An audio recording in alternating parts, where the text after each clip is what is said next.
Hey guys, tonight we're riding out through the early morning haze, your saddle creaking gently beneath you, the hooves of your horse tapping a rhythmic lullaby against the packed dirt road. You're an Ottoman postal courier, technically part of one of the most bizarrely efficient mailing systems history has ever devised, and your job is deceptively simple: deliver the letter. Across plains, over mountains, through sleepy towns where even the dogs can't be bothered to bark. You're armed with a letter sealed in heavy wax, a stole bag filled with crumpled snacks you'll forget to eat, and enough paperwork to flatten a goat. The sun's just starting to peek over the horizon, and your ride begins. You probably won't survive this, by the way. At least, not if you try to replicate it in modern conditions without sunscreen, GPS, or some pretty convincing Ottoman Turkish. Still, we'll carry on like you will, for the sake of the story. So, before you get comfortable, take a moment to like the video and subscribe, but only if you genuinely enjoy what I do here. And if you're feeling chatty, drop your location and the current time in the comments. I love seeing how far this sleepy little community stretches. Now, dim the lights, maybe turn on a fan for that soft background hum, and let's ease into tonight's journey together. The reins tug lightly in your hand as your horse follows the well-worn road eastward. The village behind you is still curled up in its own breath, mud brick houses barely stirring, smoke from an early cook fire trailing lazily across the rooftops. You've got roughly 50 miles before you're allowed to stop, but your horse knows the route better than you do. It's made the trip dozens of times, though that one time it tried to bite a goat blocking the path didn't go well. This is not a mail route in the modern sense. There's no uniform truck or pre-printed envelope. You, a state courier, are the mail service. The letter tucked in your satchel is likely an administrative report, a boring update from a provincial governor about wheat yields or taxes, or someone accidentally selling state-owned donkeys without permission again. Historians still argue whether these provincial reports were read closely or simply filed away in some Ottoman cabinet next to old coffee spoons and disappointment. Your role as an ulak, that's the Turkish word for a mounted courier, is both prestigious and exhausting. You're trusted by the state, permitted to travel with special writs called barats that grant you lodging, food, and fresh horses. But you're also expected to be faster than your legs, or your horses, might realistically allow. Swift as the wind, says the Sultan's decree. But wind doesn't stub its hoof or get distracted by roadside figs. As the sun climbs lazily up the sky, your cloak flaps gently behind you. It's not regulation. There's no official courier uniform, but there's definitely a look: thick sash, good boots, and that slightly haunted stare of someone who once got lost in the Taurus Mountains for 3 days with only stale bread and a compass shaped like a turtle. True story. The road forks near a crumbling Roman milestone, one of the many architectural leftovers the Ottomans never bothered to tear down. Why would they? It's free stone. And the locals say the milestone whispers at night, though that's probably just wind slipping through cracks. Or possibly the goat again. Your next relay point is a Mensa lane, about 4 hours ahead if your horse doesn't decide to hold a one-horse protest. These stations were scattered across the empire like breadcrumbs for bureaucrats, modest waypoints where couriers like you could switch mounts, rest, or argue over which dried figs were least dusty. Some had basic stables and cots, others, built near trade hubs, could feel downright luxurious, with coffee brewing, stew simmering, and the distant hum of idle gossip. Your saddle creaks again. You're starting to feel it in your lower back. Every courier eventually learns the secret: shift slightly left on R3, right on R5, and never eat lentils before a ride. Not unless you want to bounce down the trail like a regrettable drum solo. The terrain rolls by slowly, olive groves shimmering in the distance, shepherd boys waving lazily, a donkey looking personally offended by your existence. You pass a small caravan, their camels loaded with bundles of silk, honey, and soap. You nod. They nod. There is no need for words. Everyone on the road is equally sunburned and mildly annoyed. You stop briefly near a low stream to let your horse drink. The water glitters, dragonflies darting between reeds. For a moment, the world is still. Even in an empire where everything seems to move, letters, armies, taxes, there are always these quiet pockets of pause. Maybe that's the real secret behind how the Ottomans managed such a massive postal network without modern tech. Not just their impressive infrastructure or obsessive ledgers, but their strange rhythm of stillness and motion. Like a lullaby or a bureaucratic waltz. With a pat on your horse's neck and a grunt that could mean "let's go" or "please don't throw me," you head off again. The menzilane awaits. And somewhere, miles behind you, in that sleepy village you left at dawn, another courier is waking up. His saddle's dry. His boots are cracked. And his letter? It's probably about donkey theft again. You spot the relay station just as your thighs begin to file a formal complaint. A squat, square structure of sun-bleached stone and crooked timber, the menzilane seems to slouch into the road, as if it too is tired of this whole mail business. There's a wooden sign swinging on rusted chains, possibly depicting a horse, possibly depicting a potato. Artistic standards were not the top priority in Ottoman roadside architecture. The air smells of warm straw, onions frying in old fat, and something unidentifiable, possibly ambition, possibly goat. A sleepy boy unloops the rope across the yard and waves you in with the mild enthusiasm of someone who's waved in too many couriers this week. Your horse snorts, clearly aware this is the moment to act smug. You've both earned this pause. Inside, the menzilane is half stable, half bureaucratic waiting room. The walls are lined with faded maps, some carefully drawn, others suspiciously wine-stained. You hand your barat to a man with impressive eyebrows and an unimpressive sense of urgency. He scans the seal, grunts something that might be approval, and nods toward a corner where tea steams beside a half-eaten bread ring. You sit on a cushion that collapses a little too eagerly. Your muscles sigh in gratitude. Across the room, another courier snoozes with his feet in a bucket and a pigeon perched on his shoulder. The pigeon appears to be taking notes. These stations, scattered methodically across the empire, formed the backbone of the Ottoman postal machine. Like nerve endings stretched from Istanbul all the way to Baghdad, Cairo, and Sarajevo, they were built at roughly 25 to 30-mile intervals, just far enough to need a fresh horse, just close enough to make a dent in imperial silence. At their peak, there were hundreds of these menzilanes, each offering a bed, feed for animals, and a record book thicker than a cow's regrets. Couriers would swap tired mounts for fresh ones, scribble their arrival times in ledgers, maybe flirt with the tea girl, maybe fall asleep on a sack of grain. Efficiency looked different back then. Grubbier, yes, but astonishingly effective for a system powered mostly by hooves and human willpower. A young stable hand leads your horse away for feed and brushing. You stroke your sore knees. If you're lucky, this station has indoor plumbing, which in Ottoman terms usually means a suspicious bucket and a tap that squeals like a flute full of bees. You sip your tea and study your fellow couriers. One is dozing with his turban over his face, the universal Ottoman symbol for "do not disturb unless the Sultan himself is calling." Another is sharpening a reed pen with the gravity of a man preparing for war. Over the low din, you catch the murmur of paperwork, one clerk dictating a route correction, another tallying the number of horses accidentally traded for sheep this season. Historians still argue whether these relay stations operated with true regularity or simply looked good on imperial maps. Some say they were models of logistical brilliance. Others claim many of them were glorified nap huts with horses attached. The truth probably galloped somewhere in the middle. A woman enters the room carrying a basket of bread and cheese. She's not a courier, not officially, but she knows things.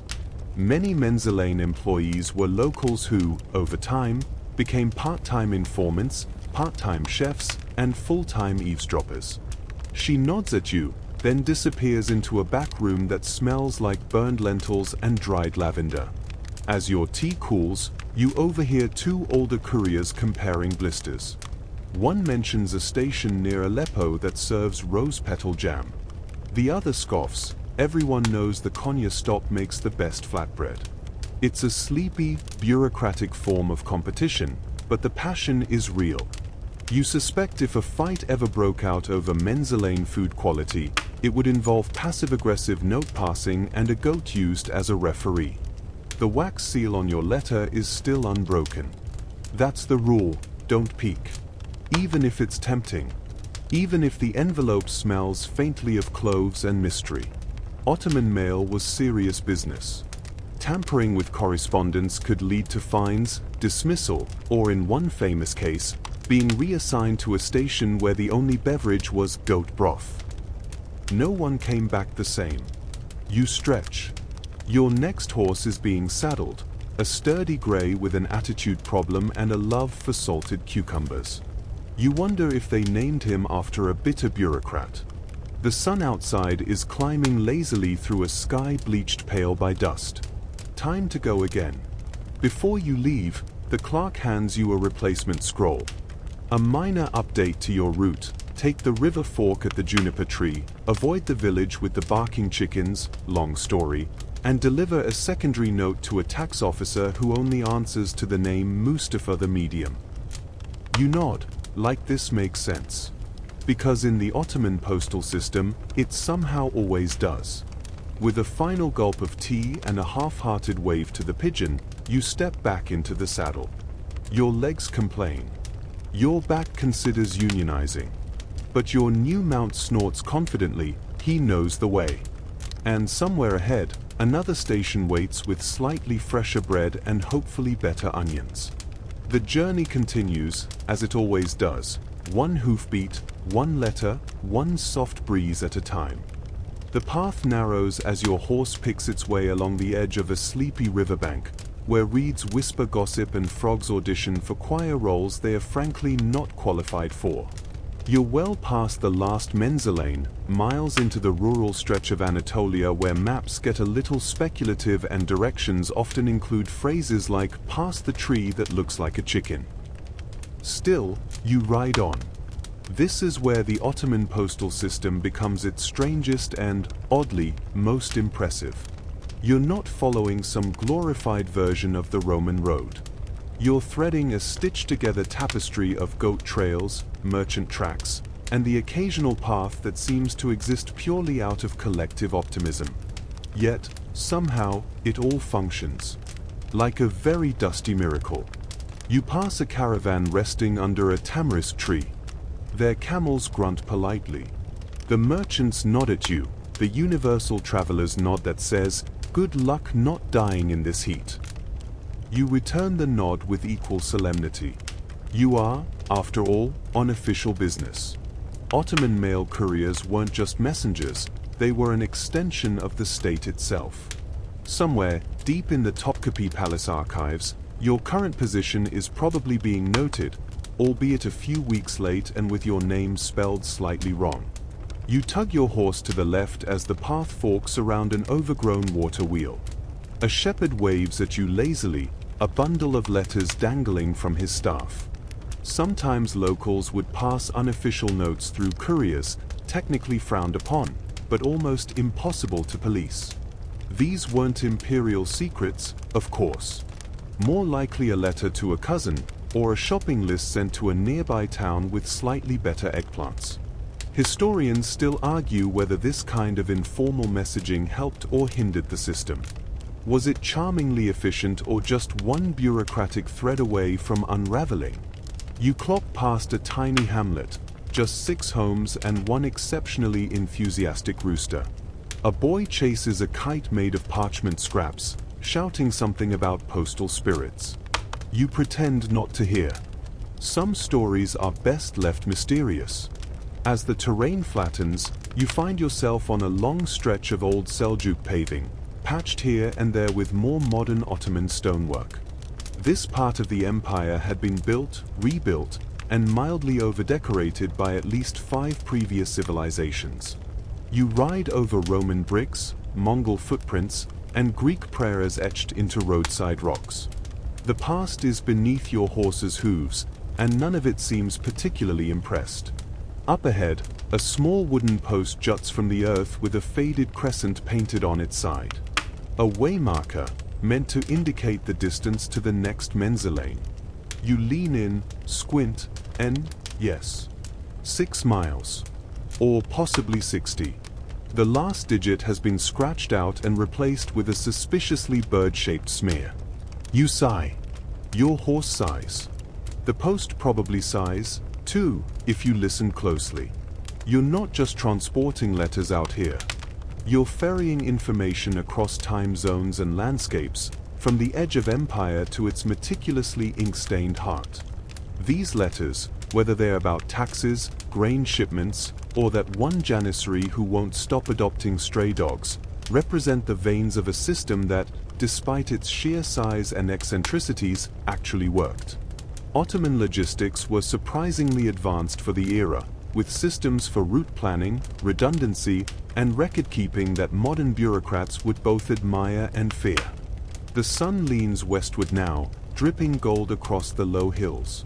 A warm breeze kicks up dust, and in the distance, the next station finally appears, barely more than a silhouette nestled between cypress trees. A few rooftops, a tired flag, and the faintest echo of a spoon stirring tea. As you approach, a small child runs out with a bucket of water for your horse. She's beaming, missing 3 teeth, and already smarter than most local administrators. She hands you a date wrapped in linen, courier tradition. Eat for strength. Eat because it's impolite not to. Eat because that last handful of trail mix you had earlier might have been mostly twigs. You slide off your saddle with the grace of a half-baked bread loaf. A man with a large mustache and an even larger sense of authority greets you. He wears a fez tilted at an angle that says, "I once met a pasha, don't test me." You hand him your paperwork. He squints, licks his thumb, and flips the seal open with a flourish. He grunts. You grunt. Bureaucratic bonding is complete. This station, unlike the last, has a proper bed. With a mattress. Stuffed with something vaguely soft. Possibly wool, possibly rumors. You'll take it either way. You lie down briefly, letting the sounds of the station drift around you, horses snorting in the yard, scribes arguing over whose ink bottle leaked, and a lute being played with heroic mediocrity in the next room. Here, at the very edge of the known route, you realize something else. The Empire doesn't care how tired you are, how lost you nearly got, or how many times your horse tried to eat your instructions. The letter must go on.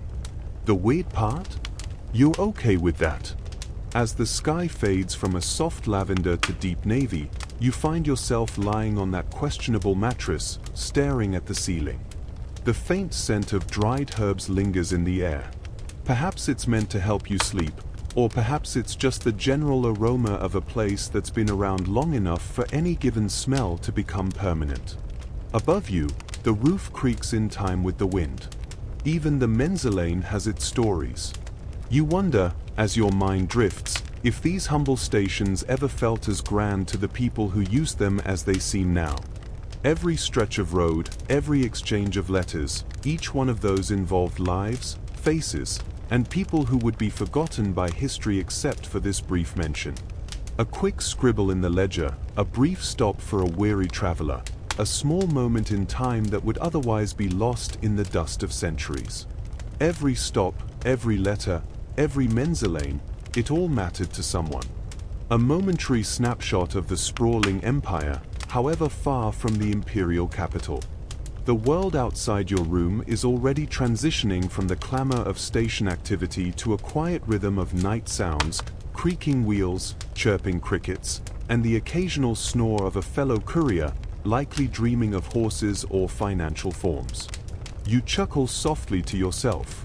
But there's a reason why this journey, and this system, still matters today. While empires have risen and fallen, Postal systems like the Ottomans have often been the lifeblood of communication, the unheralded workhorses that tied together sprawling empires. And even when those empires crumbled, the tracks they left behind, the physical infrastructure and the systems of connecting places, lingered far beyond the reach of their rulers.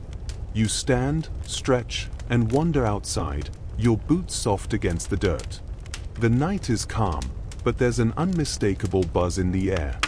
The air feels alive, filled with the energy of stories, travelers, and the long shadows of people moving, pushing, living. Above, a crescent moon lights your path. It's a reminder of the empire itself, the crescent, a symbol of the Ottomans, and also a reflection of their pervasive reach across vast swaths of land. You can almost hear the faint echoes of a time when their empire stretched from the banks of the Danube all the way to the reaches of North Africa. You sit by the small fire outside the menzilane, a low flame flickering in the wind. The smoke swirls up, curling into the night. Somewhere in the distance, you hear the steady thud of hooves, another courier coming down the road. There's no stopping the work. The letters still need to be carried, passed from hand to hand, across these wild, dusty roads that continue to trace back to a time of imperial power. Each new rider joins the long line of those who came before them, quietly carrying their message, but also carrying the weight of an empire that once was. Eventually, you make your way back inside, where a blanket waits for you. The sounds of the station continue their quiet dance in the background, someone singing a lullaby in a language you don't understand, a few feet shuffling softly on the wooden floor, the distant call of a bird whose name is likely lost in the winds of history. You pull the blanket over your tired body, the warmth beginning to settle in. The day's ride, though long, has found its end. The journey, though endless, is now part of something much larger. The next day will come. The road will beckon again. Another letter to carry. Another menzilane to find. But for now, as the world outside softens into the night, you close your eyes, letting sleep draw near. And somewhere far away, another courier is waking up. Maybe he'll be bringing the same letter, maybe a different one. But he'll be part of the same system, one that's as old as the empire itself and yet still moving, like the rhythmic beat of a clock, one tick at a time. One letter after another. The first light of dawn filters through the cracks in the menzilane's wooden walls, casting a soft, golden glow across the room. You stretch, limbs protesting gently, a reminder that long days on horseback aren't exactly spa vacations. Your muscles, while grateful for the rest, know what's coming next. More miles, more horses, more paperwork. As the morning stirs to life outside, you can already hear the low murmur of activity, your fellow couriers preparing for the day ahead. One man clinks around in the courtyard, loudly adjusting his saddle. Another, presumably someone who's never heard of sleep, is already eating breakfast and complaining loudly about the price of eggs in the next town over. The post has no set timetable, of course. The letters must arrive at their destination on time, but no one is particularly concerned with punctuality on the day-to-day scale. What mattered most in the Ottoman postal system was delivery, ensuring that, however many obstacles came your way, the letter reached its destination, no matter how remote or desolate. The concept of punctuality was often sacrificed for the sake of thoroughness. After all, the empire stretched over so many regions that trying to force strict deadlines would have turned into an exercise in futility. Instead, the focus was on efficiency and consistency. You gather your things and step outside, blinking in the bright morning light. The first horses are being readied, their saddlebags packed with the day's letters. The sound of hooves on stone echoes through the courtyard, a rhythmic reminder of the journey ahead. The smell of fresh bread wafts from a small kitchen at the back of the station, where the cook is preparing something that smells like home. At least, home for anyone who doesn't mind eating something that could be interpreted as food. You take a deep breath and step forward. This menzilane is small compared to some of the grander ones you've passed, but it's functional. Its size doesn't matter, all that matters is that it does its job. The Ottoman postal system wasn't about ornate palaces or grand gestures, it was about practicality. Horseback riders, relays of communication, the careful coordination of stops and routes. When you're managing an empire as vast and diverse as the Ottomans, you can't afford to focus on anything other than making sure the letters keep moving. You make your way to the stable, where your new mount is waiting. It's a sturdy-looking horse, with a shiny coat and an unimpressed gaze.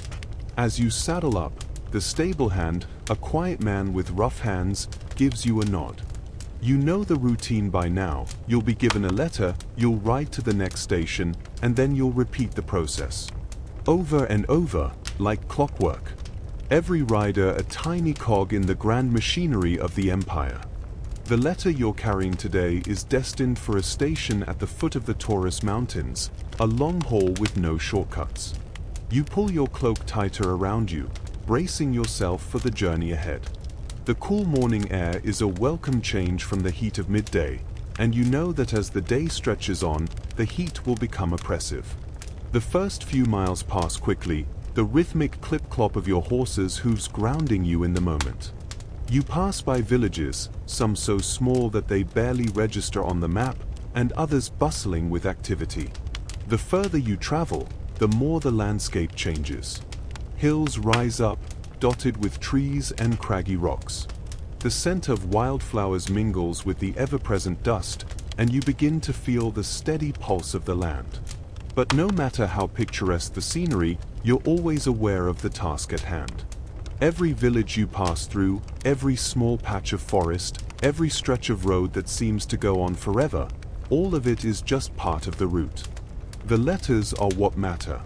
The letters are the lifeblood of this system. You're heading into a region where the roads are less defined, less predictable. This is where the postal system's true strength lies. The Ottomans were masters at handling uncertainty. They knew the terrain, the weather, the routes, often better than the local villagers themselves. By the time a letter passed through their hands, it had been through several relays, each one carefully coordinated with the others to ensure that the letter reached its destination as quickly and efficiently as possible. As you climb higher into the mountains, the air thins and the landscape opens up. The village at the foot of the Taurus range seems small from this distance. A cluster of whitewashed buildings with a single minaret rising above them like a quiet sentinel. The menzilane there is waiting, ready to take your horse and your letter, and to send you on your way again. When you reach the station, the process is the same. Hand over your letter, change horses, and receive new instructions. The workers here are used to the rhythm of the mail, their lives shaped by it. You notice a few familiar faces, a courier you've crossed paths with on another route, a stable hand who gives you a knowing smile as he takes your horse to the back. It's comforting, in a way, this quiet sense of continuity. Once your new horse is ready, you mount and prepare to leave. The next stop is still miles away, but you know the path by heart. It's strange to think how many miles you've ridden like this, how many roads you've followed, how many faces you've passed. And yet, in a way, each journey is the same. The letter is the goal, but the experience of getting it there, seeing the same stretches of land, meeting the same types of people, passing through the same type of menzilane, feels almost like a comforting routine, a part of the very fabric of the empire. As you set off again, the sun climbing higher in the sky, you think about how small, how intimate this system seems. Despite the vastness of the empire, the Ottoman postal network was designed with an attention to the smallest detail. The mail was meant to travel swiftly, but also safely, with consideration for both the couriers and the communities they passed through. And that balance, the smooth, relentless forward movement of the letters alongside the delicate care for the people who carried them, is what made this system so unique. You push forward, one hoofbeat after another, the road stretching out before you like a long thread in the tapestry of history. As the sun climbs higher, your horse trots steadily along the narrow path carved through the rugged landscape. The Taurus Mountains, distant and mighty, loom ahead, their peaks draped in a blanket of snow that catches the first rays of morning light. The road is becoming less distinct now, fading into a series of sharp, rocky turns, but you've ridden it so many times that you don't need the map anymore. The terrain itself is as familiar as your own thoughts. You find yourself wondering, for a brief moment, what this road might have looked like a century ago, when there were no paved highways or modern vehicles, and every inch of this route was a challenge. Back then, the Ottoman couriers would have faced similar difficulties, but perhaps with a greater sense of danger. The mountains, the treacherous weather, the wild animals, these were all part of the experience. Even today, you can feel a faint echo of that struggle in the silence of the road. Despite the beauty of the landscape, there's a quiet tension in the air. You know you'll soon pass through a particularly desolate stretch where few travelers dare to go. The Ottoman postal system was designed to make the most difficult areas accessible, but even with all the infrastructure in place, there were certain places that still felt out of reach. Those places, where nature had the upper hand, were where the real challenge lay. Fortunately, you're not alone out here. Other couriers, though few and far between, share the same paths. It's a solitary journey, yes, but one that's oddly comforting in its rhythm. As you round a corner, you see a familiar sight, a small outpost, barely more than a wooden shack with a flag fluttering in the breeze. The sign hanging from the door reads Menzilane in thick, hand-painted letters. It's not much to look at, but that's not the point. Here, the system functions as it should. You've reached your halfway point, and the next relay station awaits, ready to take the letter and send it on to its final destination. There's a certain peace in knowing that this tiny station, though simple and unassuming, plays an essential role in the grand web that ties together an empire. You dismount and approach the small building. A courier at the door nods at you, and without a word, he takes the letter from your stole bag, carefully inspecting the seal. The ritual is always the same, and you've long since stopped questioning its repetition. It's not just about delivering the message. It's about the way the system hums along, each part playing its role in the larger machine. Sometimes, you wonder if anyone on the other end ever considers how far the letter has come, or how many hands it's passed through to get here. You, the humble courier, never see that end. But you know your part in the process, and that's enough. Inside the station, the air smells faintly of cedarwood and old parchment, the faint scent of ink filling the small room as the station master unseals another bundle of letters. There's a worn-out map hanging on the wall, the edges frayed and curling with age, but it's still functional. It's a reminder of the vastness of the empire you're serving. The Ottoman Empire wasn't just a political entity, it was an idea that spanned continents, cultures, and languages. A system like this one was a thread weaving through all of it, connecting the far-flung corners of the empire to the center, where the sultans and their viziers sat in judgment. As the station master hands you a new letter, you look it over briefly. It's addressed to a town you've never heard of, tucked away somewhere in the heart of Anatolia. You'll carry it as you would any other letter, trusting in the system to guide you and the letter along its way. A slight breeze moves through the open door, and you feel the cool touch of the mountain air on your face. The moment is brief but serene. For just a second, the world feels manageable, and you are a small, necessary part of something much larger than yourself. You mount your horse again, tying the letter securely to the saddle. As you start to ride away, the station fades behind you, and the road ahead stretches on.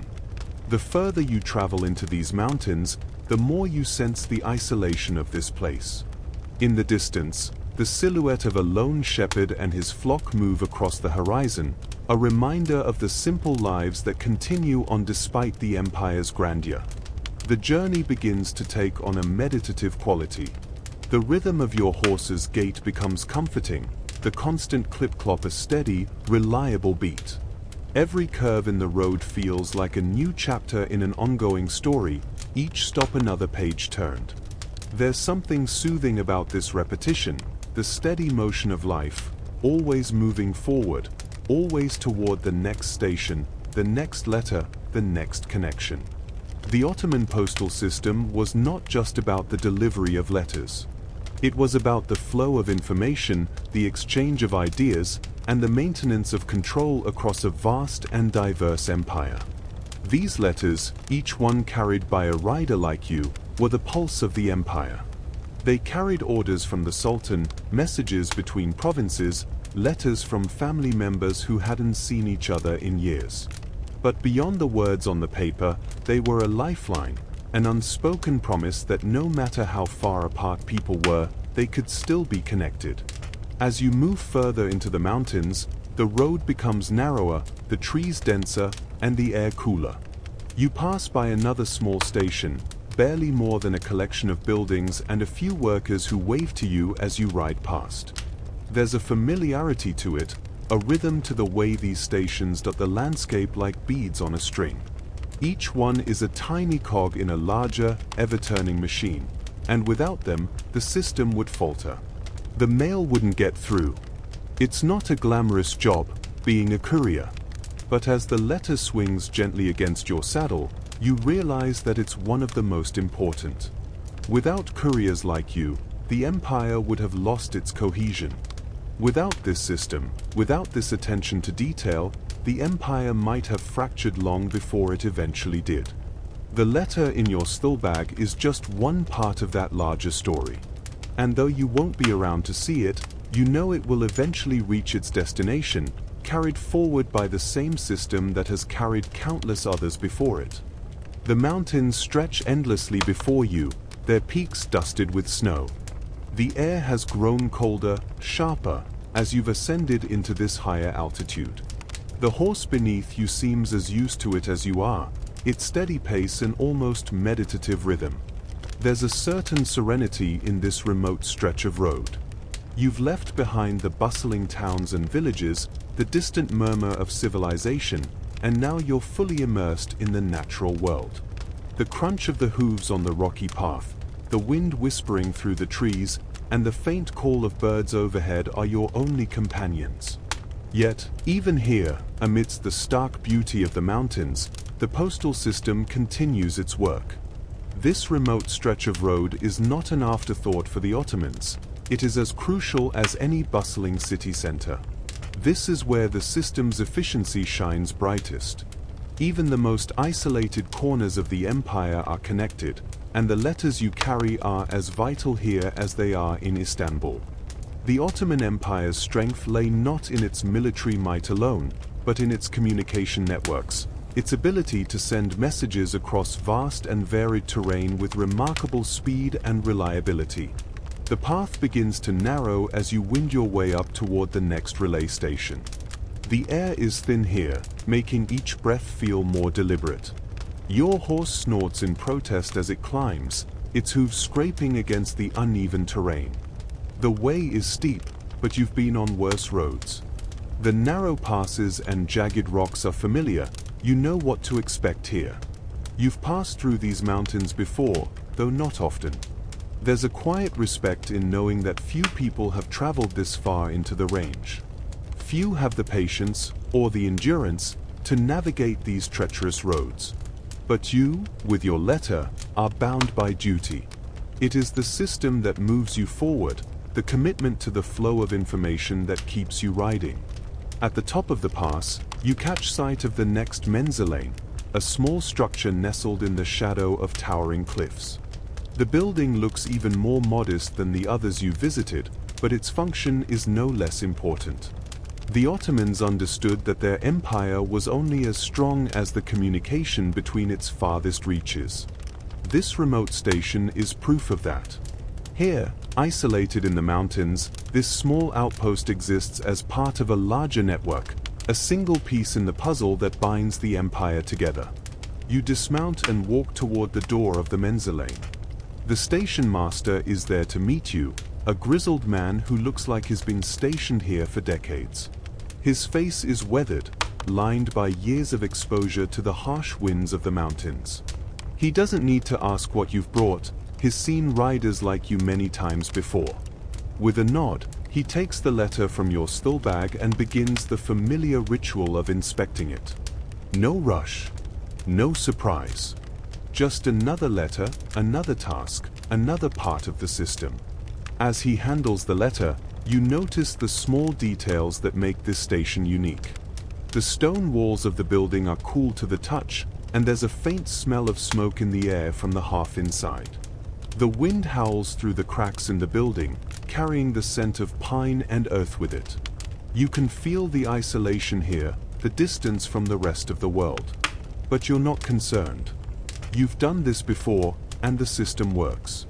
The letter will be passed along, carried by another courier to the next relay station. Inside, the warmth of the fire beckons, and for a moment, you let yourself relax. It's a brief respite, but one that's well earned. The station master offers you a simple meal, bread, cheese, and a small bowl of soup. You take it gratefully, savoring the warmth in contrast to the chill of the mountains. The simplicity of it all is oddly comforting. You've come to appreciate these quiet moments in between the long stretches of travel. The stillness here, in this remote outpost, feels like a small luxury. As you finish your meal, you glance around the room. It's sparsely furnished, just a few wooden tables and chairs, a small bed in the corner where the station master likely sleeps. A single map hangs on the wall, its edges curled and torn from years of use. It's a map of the entire postal system, with the various menzilane marked in red ink. The roads snake across the empire like a complex web, each station added on the map, each letter a thread woven into the larger tapestry of the empire. There's a quiet elegance to it all, a sense of purpose in the constant movement of letters, the continuous flow of information that ties the empire together. The map is a reminder that, even here, in this remote corner of the empire, you are part of something much larger. The Ottoman postal system was a marvel of efficiency, designed to ensure that the wheels of the empire kept turning smoothly. It wasn't just about the letters, it was about the connections they carried, the orders they delivered, the stories they told. You finish your meal, and the station master hands you your next letter. It's bound for a town on the other side of the mountains, and from there, it will continue its journey. The letter is carefully folded and sealed, the wax still warm from the last sealing. You tuck it into your stole bag and mount your horse once more.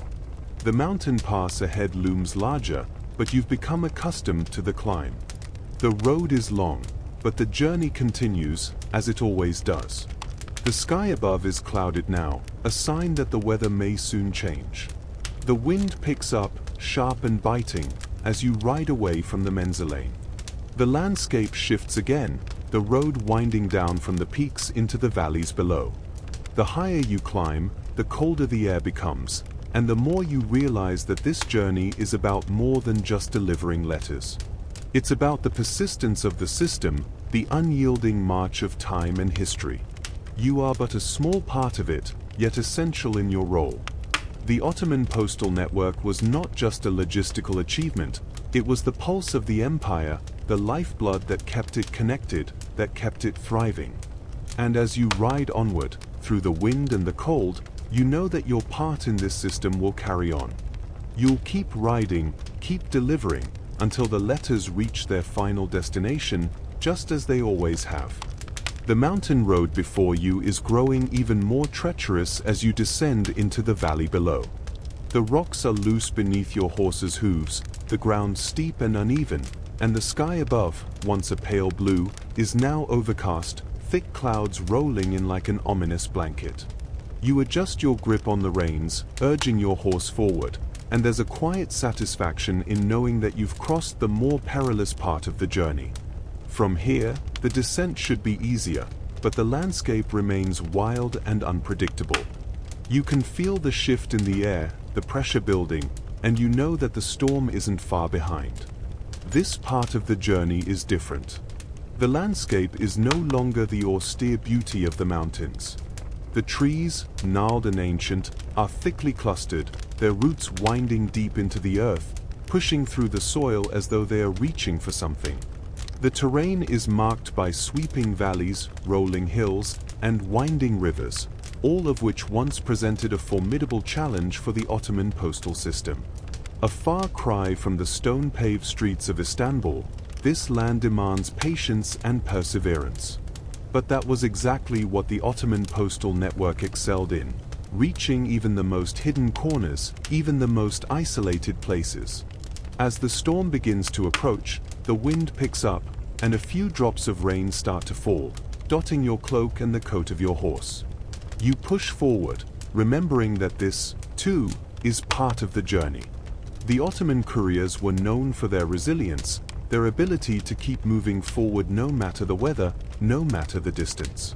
They carried their letters through dust storms, through blizzards, and, yes, through the rain. The relentless pursuit of delivering messages was almost a matter of honor, a tradition that went back centuries. In your mind, you recall the stories you've heard of the Akinci warriors, the Ottoman light cavalry who, centuries before the establishment of the official postal system, were already acting as the empire's informal couriers. These warriors rode swiftly over vast distances, often making the same journey you're making now, but with far less certainty. Their speed was legendary, and their ability to navigate treacherous terrain made them ideal for the dangerous task of carrying messages between far-flung outposts. The Akinci were the precursors to the more structured and systematic courier system that would later be established under the reign of the sultans. Their stories, passed down through the generations, were ones of both skill and necessity, and they remain a testament to the Ottoman Empire's deep commitment to communication even in the face of danger. As you pass through the valley, the storm intensifies, and you hear the distant rumble of thunder. But it's not the first time you've been caught in a downpour. Ottoman couriers were trained for these circumstances. They had to be. The ability to carry on, even in the worst conditions, was a key part of their training.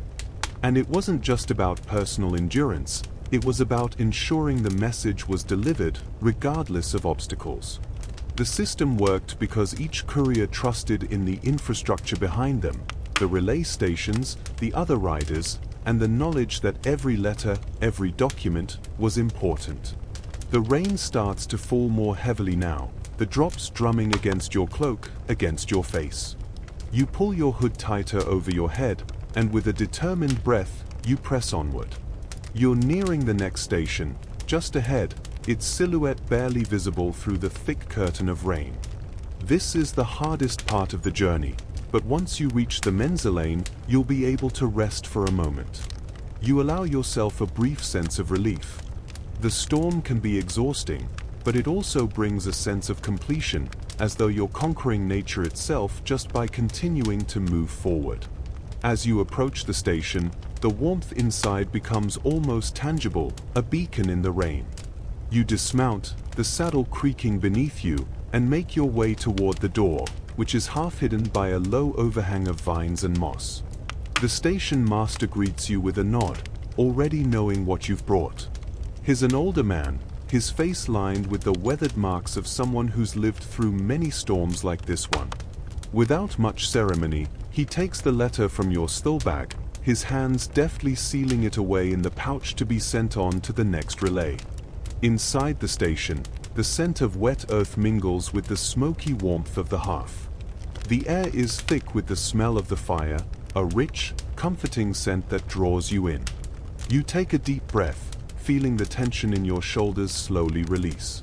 The storm outside still rages, but inside, there's a feeling of calm. The station is small, but it has all the essentials: a bed in the corner, a table with maps, and a small fire burning brightly. It's not luxurious, but it's enough to shelter you from the storm, to give you the rest you need before you continue your journey. The station master offers you a simple cup of tea, and for a moment, you relax into the warmth of the room. You let your mind wander, thinking about the long history of the Ottoman postal system, how it has weathered countless challenges, how it's adapted to the needs of the empire over time.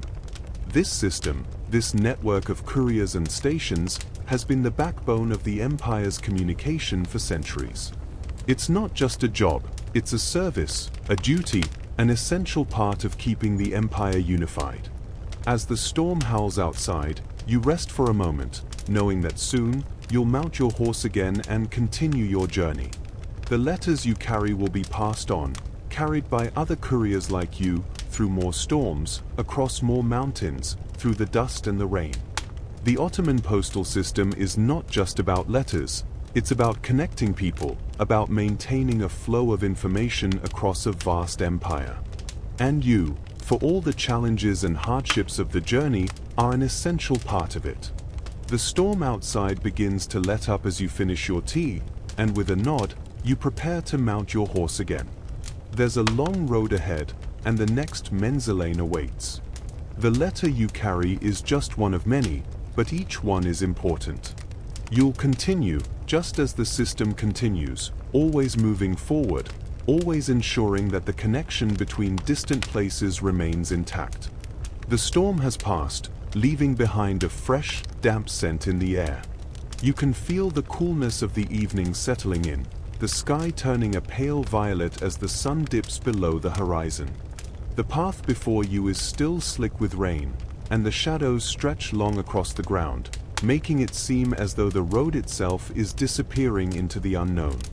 The sounds of the storm are fading, but they are replaced by a silence that's almost too quiet. The only sound is the steady thud of your horse's hooves against the wet earth, a constant companion as you continue your journey. As you ride forward, you're reminded of the history that surrounds you. The Ottoman postal system didn't just serve the empire's rulers, it was a tool of control, a means of ensuring that no matter how distant or remote the province, the central authority could maintain a connection. The network was not just about moving letters from one place to another. It was about maintaining a pulse on the empire, keeping the Sultan's hand on the reins even in the most far-flung areas. The couriers, like you, were the lifeblood of this communication, the vital link between the heart of the empire and its distant edges. Your thoughts drift toward the architecture of the menzilane, the relay stations that punctuated the entire system. These buildings were more than just functional, they were symbols of the empire's reach. They were designed to be sturdy, to withstand the elements and the passage of time. Each one was strategically placed, often at intervals that allowed for a fresh horse to be waiting, a new rider to take the letter on its next leg. The Ottoman Empire was vast, its territories stretching from the Balkans to North Africa, from the Middle East to parts of Eastern Europe. It was a massive area to cover, and yet, the postal system made it feel smaller, more interconnected. You pass another menzilane, this one nestled near a river, its stone walls darkened by the humidity of the wet season. The station master, a young man with the same calm demeanor you've come to expect, greets you as you dismount. He doesn't ask for the letter immediately. Instead, he leads you to a small room where a fire is already crackling. You sit by the hearth, feeling the heat seep into your bones, a welcome contrast to the damp chill of the outside world. There's a cup of tea waiting for you, and you take it gratefully, savoring the warmth as the fire pops and crackles in the background. As you sip your tea, you notice the station master's work area. It's cluttered with papers and maps, each one detailing a different leg of the postal route. Some of the papers are stained, yellowed with age, while others are crisp and new.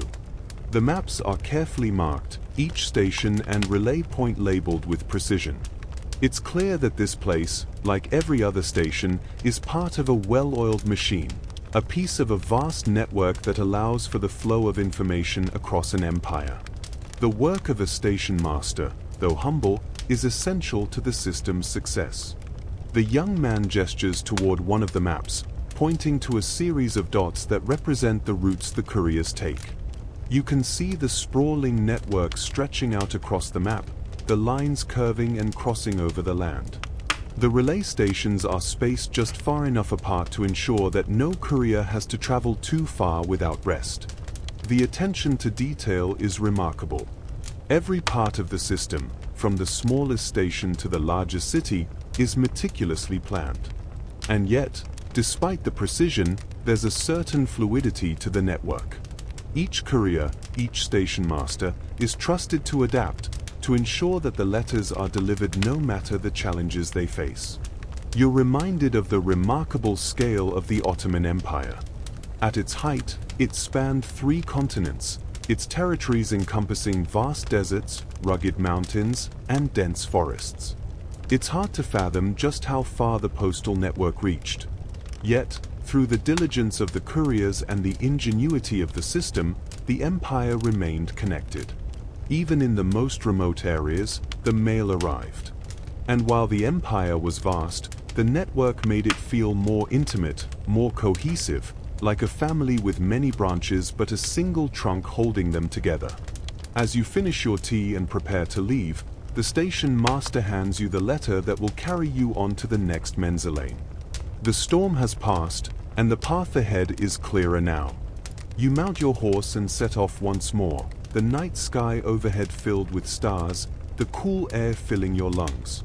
The road is long, but the journey continues. You know that each letter you carry is a vital piece of the empire's intricate web. And though you are but one small cog in a much larger machine, your part is important. As you ride forward, you think of the Ottoman postal system as more than just a practical tool for communication. It was a reflection of the empire itself, vast, complex, and interconnected. Each letter, each Menzilane, was a testament to the empire's ability to adapt, to reach across its vast territories and connect its people. And as you ride on, you are reminded that the system is not just about letters. It's about connection. It's about ensuring that no matter where you are never truly alone. You are always part of something larger, something enduring, something that will continue long after you've completed your journey.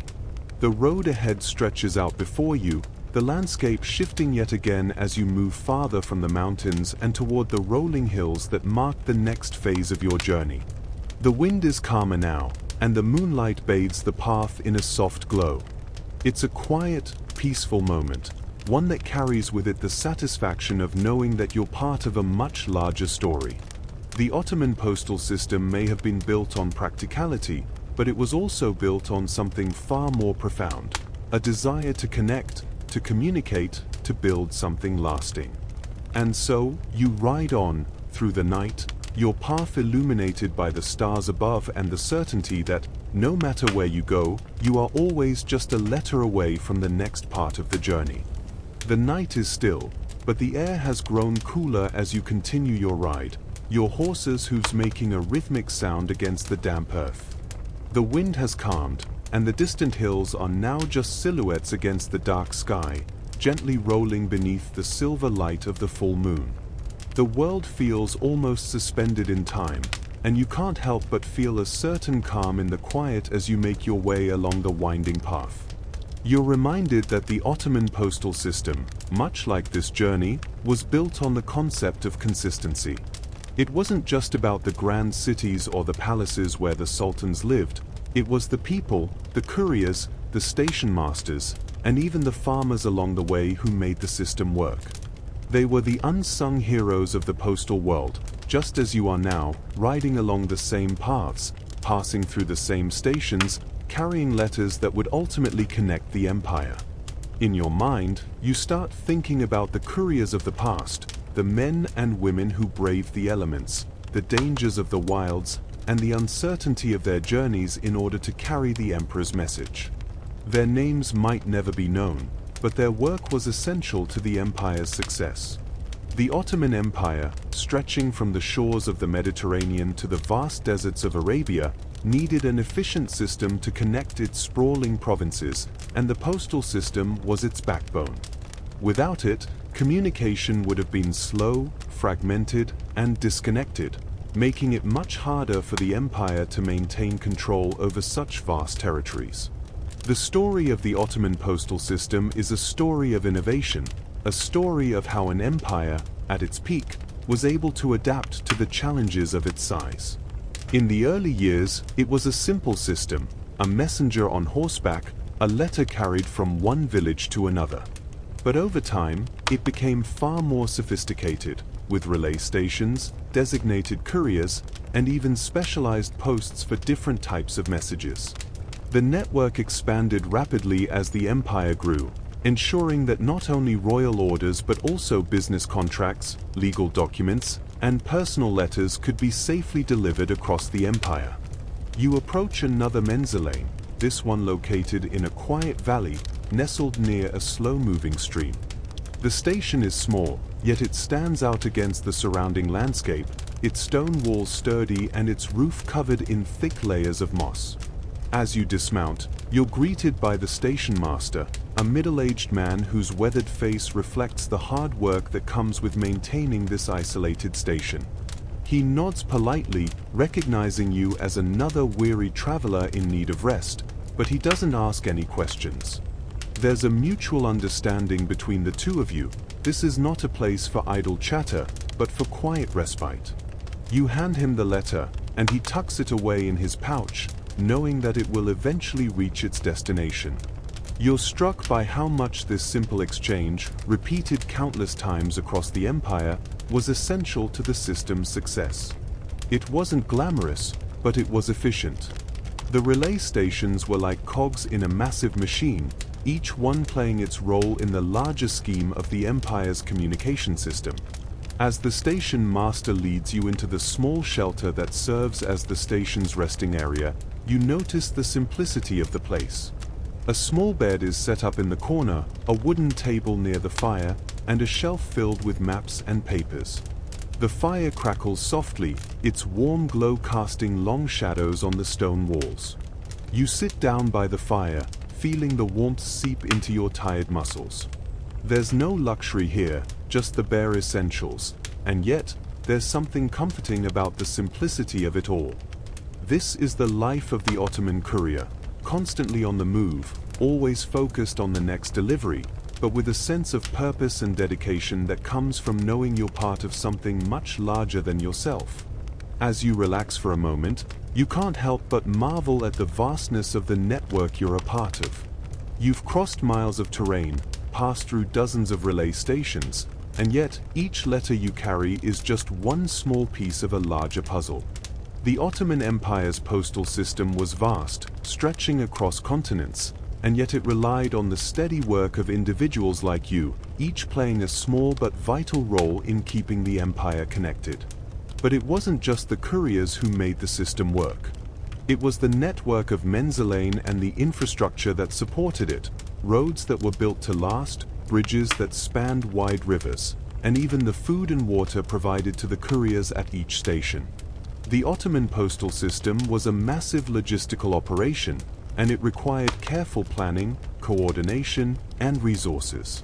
In a time before modern technology, when there were no telephones, no radios, and no internet, the postal system was the most reliable way to communicate over long distances. As you finish your tea, the station master gives you a nod of approval.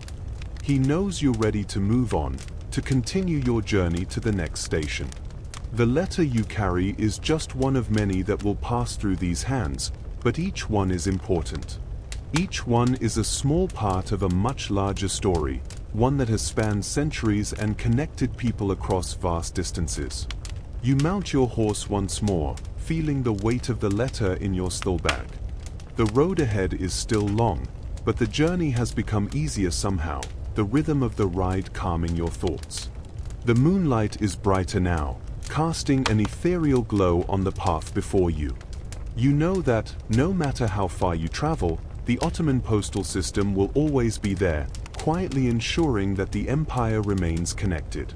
As you ride off into the night, you can't help but feel a sense of pride. You're part of something ancient, something vast, something that has endured through time and weathered countless challenges. The journey is long, but it's a journey that's worth taking. Because every letter you carry, every relay station you pass, is a small piece of the story of the Ottoman Empire, a story of communication, connection, and endurance. As you ride further into the night, the path begins to widen. The sounds of nature around you are soothing, the gentle rustling of leaves in the breeze, the distant chirping of insects, and the soft murmur of the stream that winds through the valley. It feels as though the world is at rest, as if the only thing left to do is keep moving forward, step by step. The landscape is vast, and your sense of isolation grows, though it's a peaceful sort of isolation. It reminds you of the vastness of the Ottoman Empire, which stretched across continents, territories, and cultures. From the markets of Istanbul to the deserts of North Africa, the Ottoman postal system was the thread that wove it all together. The contrast between the night and the steady journey ahead is striking. You are on the move, always forward, but the weight of the letters you carry feels lighter with each passing mile. You think about the different kinds of messages that traveled across these same roads: royal decrees, business contracts, and the letters of common people, each letter representing a piece of someone's life.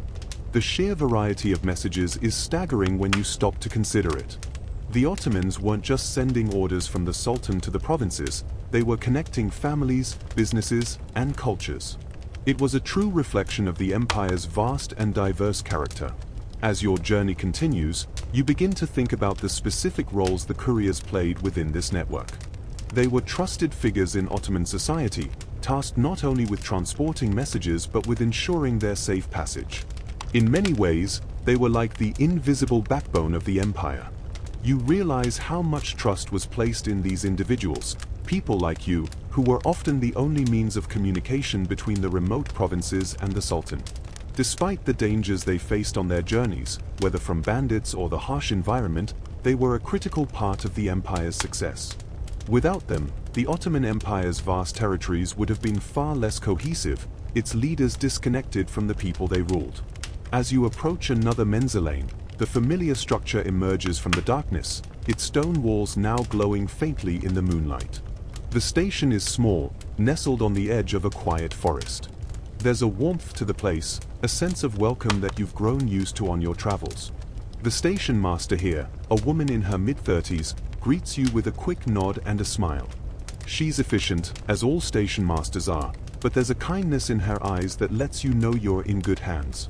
Without a word, she leads you to the stables, where you dismount and prepare your horse for the next leg of the journey.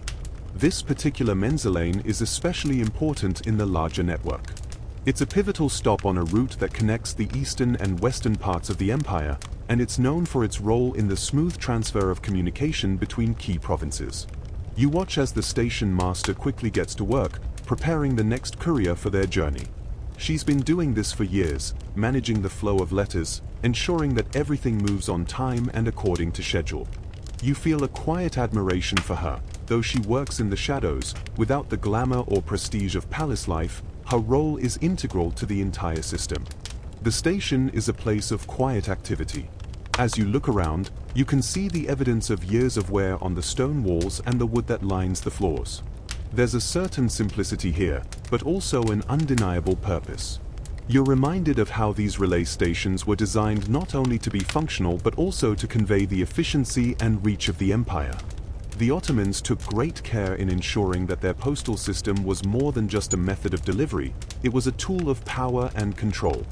Every menzilane was a microcosm of the empire itself, a place where information, no matter how mundane, was treated with the utmost importance. The station master hands you a warm drink and nods toward the fire, inviting you to rest. You take the opportunity to sit for a moment, feeling the warmth seep into your muscles as the fire crackles softly. It's a welcome respite, and you're grateful for the pause in your long journey. The letter you carry is now one step closer to its destination, but for a brief moment, it feels as though the world is standing still. The calm of the evening, the crackling of the fire, and the quiet hum of life at the menzilane lull you into a peaceful reverie. As you relax, you reflect on the network you're a part of. It's easy to forget, in the hustle of daily life, how much effort goes into maintaining a system like this. The Ottomans were masters of logistics, their postal system a reflection of their ability to plan and execute on a massive scale. Whether it was the food and water provided to couriers, the relay stations built at regular intervals, or the trusted couriers themselves, everything was designed with precision. It's clear that, without this network, the empire would not have been able to sustain its vast expanse for so long. Historians still debate the full extent of the Ottoman postal system's influence on the empire's longevity. Some argue that it was the key to the empire's cohesion, a thread that kept the vast territory tied together. Others suggest that it was simply one of many factors, important but not necessarily central to the empire's power. But what remains clear is that the Ottoman postal system was a feat of organization, one that allowed for the efficient movement of information across distances that would have seemed insurmountable in earlier times. As you finish your drink, the station master comes over to let you know that it's time to continue on your journey. The path ahead remains long, but you feel ready to tackle the next stage of the journey. You stand up, stretch, and bid the station master farewell. She nods, her expression calm and knowing, as if this were just another day in the cycle of the postal system, a system that, in its quiet but profound way, helped shape the Ottoman Empire. You mount your horse once again and set off into the night. The road ahead is illuminated by the soft glow of the moon, the landscape stretching out before you like a canvas. The air is cool, and the silence is soothing, allowing you to lose yourself in thought as you continue your journey. The Ottomans may no longer be here, but their postal system, like the letters that traveled across it, remains a testament to the ingenuity, dedication, and far-reaching ambition of the empire that once was. The night is deep now, and you feel a gentle hum of the earth beneath you as you ride. The moon's pale light casts an ethereal glow on the path ahead, while the chill in the air has a certain calmness to it, one that allows you to reflect on the journey so far. You pass by another menzilane, its silhouette standing stark against the dark, still night. It's one of the more remote stations you've encountered, located at the edge of a forest where the trees seem to whisper in the wind.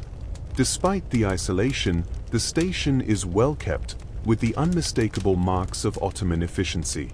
Here, you pause for a moment, tying your horse to a post outside the menzilane and slipping off the saddle, your legs a little stiff from hours of travel. The air is cool, and you welcome the brisk wind as it ruffles your cloak. The station master, a man in his 40s, looks up from his small desk as you approach. He's one of the quieter types, his eyes sharp and observant, yet there's a warmth about him, a quiet respect for the system in which he works. He gestures toward the shelter, wordlessly offering you rest, though you're not sure how long you'll stay. Time moves differently in places like this. The restlessness of the world seems to pause just outside these walls, waiting. As you sit by the fire, watching the flickering flames dance and sway in the hearth, you think again about the vastness of the Ottoman postal network. This isolated menzilane you find yourself in is far removed from the grand hubs of the empire, like Istanbul or Bursa, but still, its role is vital. This small outpost is the connective tissue, the quiet but essential link in a long chain that stretches across thousands of miles. Though there's no fanfare here, no bustling crowds or important couriers passing through, the work done at this station is just as crucial to the empire as the work in the bustling cities. This thought lingers in your mind. The postal system wasn't just about the big, dramatic moments. It was about the steady, everyday diligence that kept everything running smoothly. You look at the letter in your steel bag. This one has traveled quite a distance already, and its journey is far from over. The couriers and station masters who have handled it up until this point likely don't even know the contents of the letter, just as they don't know the stories behind the people who sent them or the recipients awaiting them. It's a reminder that the Ottoman postal system was built on trust. In an empire as vast and diverse as the Ottomans, trust was not something that could be easily assumed. It had to be earned over and over again through reliability and consistent service. The couriers, the station masters, and the local residents who helped maintain the roads, build the stations, and provide for the travelers, they were all part of an intricate web of trust that kept the entire system moving. And the menzilane, these small, unassuming stations, were the heart of that trust. They were places where the empire's communication network met the realities of the land, the terrain, the weather, and the people. They weren't grand affairs, but their contribution was immeasurable. They were the unsung heroes of the postal system, and without them, the empire's ability to communicate over vast distances would have been severely hindered. Historians still debate the extent to which the Ottoman postal system influenced the empire's military campaigns. Some argue that the ability to quickly send messages between commanders, officials, and the central government was a key factor in the success of the empire's military operations. Others point to the logistical challenges of communication across such a vast empire and suggest that the postal system was not always as effective as it could have been, particularly in more remote areas. But what is indisputable is that the system was an incredibly sophisticated and essential part of daily life. The station master pours you a small cup of tea as you think about these things, the warmth of the beverage bringing a welcome comfort as you sit by the fire. You wonder about the people who once traveled these routes, the couriers who rode for days on end, sometimes in perilous conditions, to ensure that messages were delivered on time. They were the lifeblood of the empire's communication system. And though their names have been lost to history, their work lives on in the network they helped build. After a few moments of quiet reflection, the station master nods, signaling that it's time to move on. You thank him for his hospitality and rise, feeling refreshed despite the long road ahead.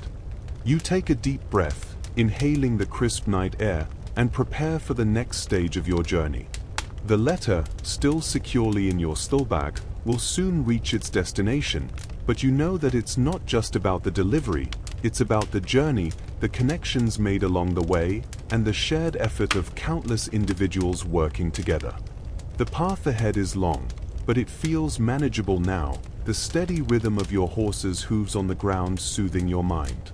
The world around you has fallen into a tranquil stillness, and you feel, for a moment, as though the Ottoman Empire itself has softened into a quiet, peaceful presence.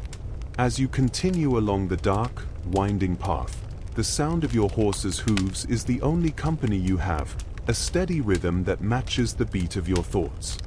The air is cool and fresh, the night sky above you a tapestry of twinkling stars. It feels as if the world has opened up, stretching out far beyond your immediate surroundings. It's a feeling you've had before on these long journeys, the sense of being part of something much larger than yourself, an intricate system of people and places that you're connected to, even if only for a moment. The Ottoman postal system, so vast and intricate, operates in much the same way. Each letter, each station, each courier is a small part of a larger, living entity that exists in constant motion. The further you travel, the more you come to appreciate the genius of the system that makes all of this possible. It's not just about getting a letter from one place to another, it's about how the Ottomans managed to link their enormous empire through a web of relay stations, communication routes, and skilled couriers who operated like clockwork. You begin to think about the many layers of the empire that were supported by the postal system: government correspondence, military orders, trade agreements, and personal messages all moved along these very routes. As you ride, the landscape begins to change, the flat plains giving way to rolling hills and the occasional thicket of trees. There's a quiet beauty to it all, the way the shadows stretch out across the fields, blending seamlessly with the soft outlines of distant mountains. The peace of the moment stands in stark contrast to the bustling world you've left behind, where the pulse of the empire can be felt in the streets and marketplaces, in the political machinations of the court, and in the daily lives of the people.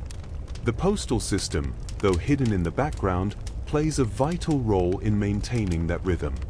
In many ways, the system was built to withstand the passage of time, much like the roads you travel on now.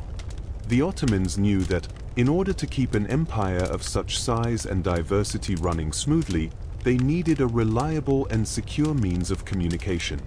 This wasn't just about speed or efficiency, it was about making sure that, no matter where you were in the empire, you could count on receiving a letter, an order, or a message that would help you stay connected. Whether you were a farmer in Anatolia, a soldier in Iraq, or a merchant in Cairo, the postal system made sure that the reach of the central government was always felt, even in the most distant corners of the empire. You think about the couriers who traversed these same roads. They were more than just messengers, They were the eyes and ears of the empire, carrying not just letters, but also news, gossip, and updates from the farthest reaches of the Ottoman world. They often had to navigate difficult terrain, deal with weather and animals, and sometimes risk their lives in order to deliver their precious cargo. Despite the hardships they faced, these couriers played a crucial role in maintaining the cohesion of the empire.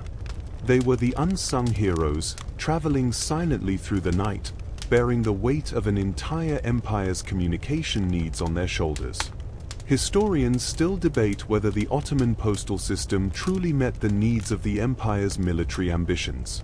Some argue that the system allowed for unprecedented speed and coordination, making it easier for the central government to direct military campaigns and react to threats in a timely manner. Others suggest that the vastness of the empire created challenges that couldn't always be overcome, particularly when communication needed to travel over great distances. Yet, even with these challenges, the system's success cannot be denied. It allowed the Ottomans to maintain control over a vast and diverse empire for centuries, relying on a network of roads, stations, and couriers to keep it all connected. As you make your way through the hills, the moon now fully overhead, you realize that the journey you're on is not so different from the journey of those couriers who traversed these same roads centuries ago.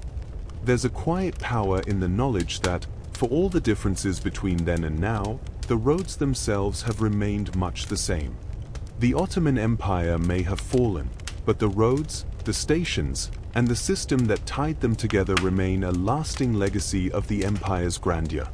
There's something soothing about that realization, the permanence of these roads, the quiet, unseen forces that kept the empire's communication network flowing, is like a whisper from the past. The path narrows ahead, leading you into a dense forest, the trees looming like silent sentinels in the darkness. The air grows thicker, the scent of pine and damp earth filling your senses. The quiet of the forest feels almost sacred, the stillness broken only by the occasional rustling of branches or the distant cry of an owl. It's a moment of perfect peace, one that feels both timeless and fleeting. For a brief second, you can almost imagine the couriers of the past, riding these same paths, their horses moving through the shadows as they carried messages from one place to another, linking the far-flung corners of the empire. As you ride on, you are once again reminded of the many people who worked behind the scenes to ensure the success of the Ottoman postal system. The station masters, the couriers, the local workers who built the roads and maintained the stations, they all played a part in keeping the wheels of the empire turning. Each letter that passed through these hands carried with it the hopes, dreams, and ambitions of an entire empire. And though their names are now lost to history, their work lives on in the very roads and menzilane that continue to endure. The sound of your horses' hooves once again fills the silence as you continue forward. The road stretches on before you, and despite the many miles behind you, it feels as though you're only beginning your journey. It's a long road ahead, one that winds through history, carrying with it the echoes of the Ottoman Empire, the quiet hum of its communication system, and the legacy of those who helped to make it all possible. The night feels endless now, the dark sky stretching across the horizon like a blanket, offering no immediate comfort or indication of how far you've traveled. The path beneath you is uneven, and your horse's hooves clop in a soothing, repetitive rhythm that almost lulls you into a kind of quiet meditation. The silence of the forest is profound, save for the occasional rustling of leaves stirred by the wind or the distant call of a night bird. This deep in the countryside, away from the bustling hubs of the empire, you can almost feel the disconnect between this peaceful moment and the grand machine that was the Ottoman Empire. And yet, despite the distance and isolation, the Ottoman postal system was never far away. Even in these rural corners of the empire, the menzilane stations were never too far apart. Just as a string of pearls forms a necklace, so too did these stations form a continuous chain, stretching across the empire's vast territories. Whether nestled in a forest like the one you're traveling through now, perched on a mountain pass, or tucked away near the edge of a desert, the menzilane ensured that no corner of the empire was left untouched. As you ride, the thought of these far-flung outposts lingers in your mind, the small, often humble outposts that were key to the empire's communication. The Ottoman postal system was more than just a way to move letters, it was the very pulse of the empire. The stations, the couriers, the routes, they were all part of an intricate web that connected people across mountains, rivers, and deserts, from the bustling markets of Cairo to the snow-covered streets of Istanbul. And, like the road you're riding on now, it was a network that rarely stopped. There was always another courier waiting to carry the next message, always another menzilane to stop at along the way. It was a system built on continuity, on ensuring that the flow of information never ceased. As you approach the next station, the faint glow of light peeks through the trees. It's a welcome sight, a small beacon in the otherwise dark expanse. You slow your horse, the pace steady and deliberate as you make your way toward it. The station is located near the edge of a small village, the sounds of distant voices and the murmur of activity spilling into the cool night air. Here, it feels as though you're on the cusp of something larger. This is no longer a solitary journey through the wilderness, but a place where people and messages intersect. You are once again reminded of the importance of these small hubs, which brought together so many parts of the empire, from the rural outskirts to the grand city centers. Stepping off your horse, you are greeted by a man wearing a coat of thick wool, his face weathered from years of exposure to the elements. His movements are quick and efficient, the kind that only someone who has worked in the same place for years can manage. He doesn't ask questions, he knows who you are and what you're here for. The station master doesn't need to say much, his job is clear. Without a word, he moves to take your horse and guide it to the stables, while you head inside the station to rest and warm yourself by the fire. Inside, the small room is dimly lit by a handful of oil lamps, their flickering light casting long shadows on the stone walls. There's an air of quiet functionality to the place. Everything in the room, from the wooden benches to the small table by the fire, feels designed to serve one purpose: comfort and convenience for the weary traveler. Even in such a remote corner of the empire, there's a sense of efficiency that mirrors the Ottoman postal network itself, an empire built on seamless connections, no matter how small or isolated the location might be. As you sit by the fire, warming your hands on the cup of tea the station master has provided, you reflect on the journey so far. You've traveled far, and yet there is still much ahead.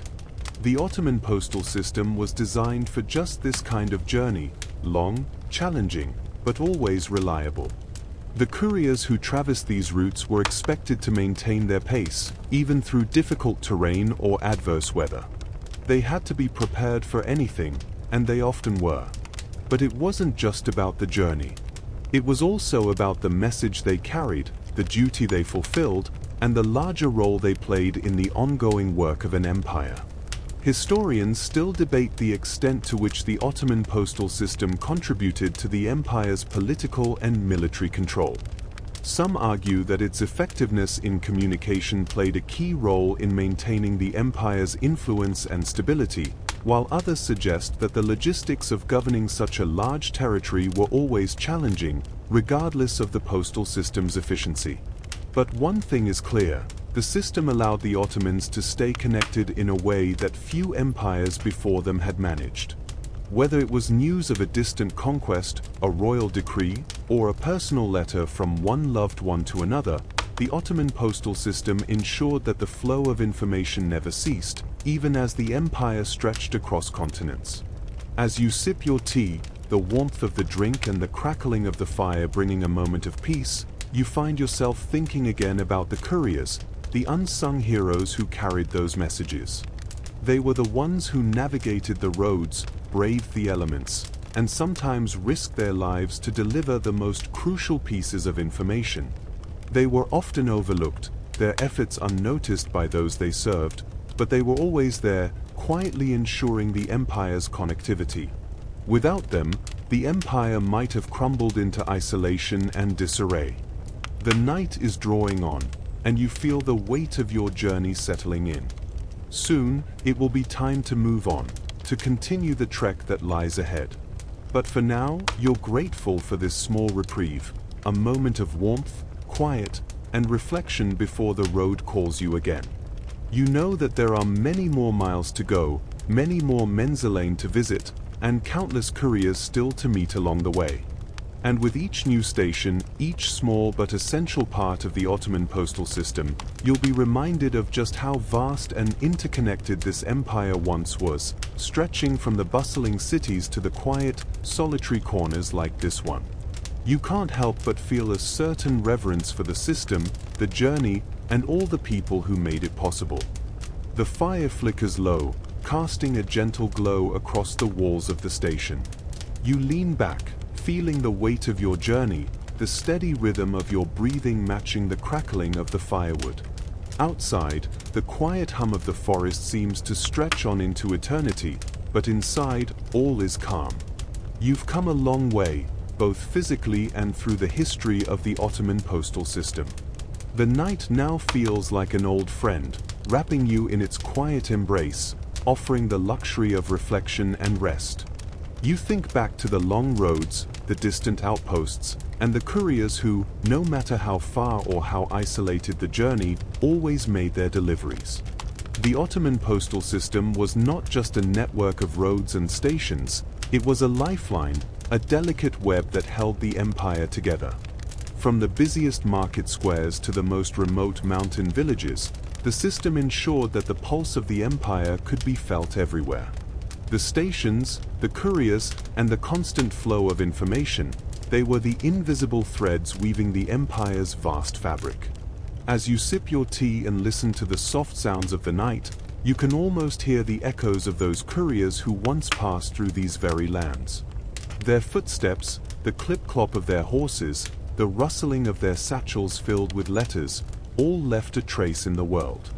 The Ottoman postal system was not just about efficiency, it was about connecting people. Even as the empire's vast borders and cultures created challenges, the system was a bridge, bringing together distant lands and diverse people. Now, as you rest in the quiet station, you begin to understand the true legacy of the Ottoman postal system.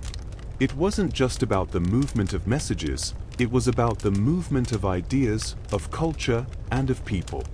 It was about ensuring that the emperor's commands reached the farthest corners of the empire, that merchants could strike deals across continents, and that loved ones could send letters to each other across mountains and deserts. The system was an expression of the empire's reach and its ambition, a testament to its strength and its understanding of the power of communication. As you reflect on the long journey ahead, the road stretches before you, almost infinite in its possibilities. But in the stillness of this station, with the fire's warmth seeping into your bones and the quiet night enveloping you, you feel a sense of calm. The road ahead may be long, but you are part of something much bigger, a journey that has spanned centuries and will continue to echo through time. The fire's warmth begins to fade, the soft glow of the embers casting the room in a dim, golden light. You close your eyes for a moment, allowing the rhythm of your breathing to settle. It's tempting to drift into sleep, to allow the night to carry you away into its quiet embrace. But you know that the journey is never truly over, and there's still much to learn. You feel the presence of the Ottoman postal system around you, even in the stillness of the night. The roads, the stations, the couriers, all moving tirelessly in their own way, creating a network that held together the vast Ottoman Empire for centuries. Historians still argue about the lasting impact of such systems, whether it was the postal system, the military might, or the diplomacy that ultimately defined the empire's power. But in this moment, sitting by the fire, you understand that it wasn't any one thing that made the empire great.